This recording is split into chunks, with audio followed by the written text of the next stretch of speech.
Abbaa isaa malee sammuun isaan duune. Qobaa kee waan guddiftuuf boorii isaa irratti osoo murteessuu baatte gaariidha. Maal jechaa jirtaa Malaakoo? Murtoo ani murteessuun jireenya isaa akka baduttidhaa kanatti yaaddu. Isa bareechitee beekta. Namni hundi barumsa isaa addaan kutee sooressa yoo ta'e malee milkaa'uuf jechuu miti.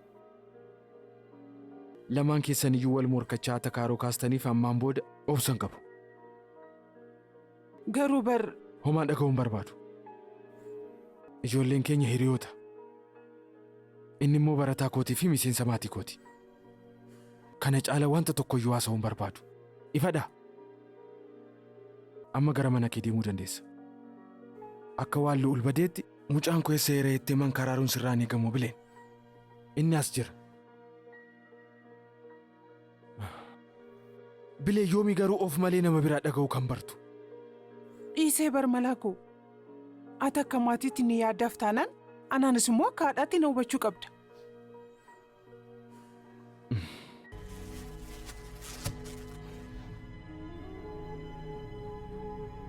Ogeessonni teeknooloojii keenyaa akka nuuf bananitti himi. Kanarraa ragaa barbaachisaa kan argannu sitti fakkaataa?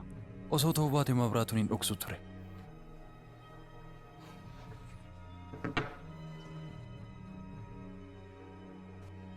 Jechi misgaanaan ragaadhaaf kenne kanarra yoo jiraatellee qorataan Mabiraatuu karaa ittiin misgaanaa qorate seeraan ala waan ta'eef akka ragaatti itti fayyadamuu hin dandeenyu naan jettee turte.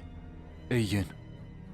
Garuu yakkamtoota sana doorsisnee dhugaasaa akka isaan nutti himan gochuu ni dandeenya.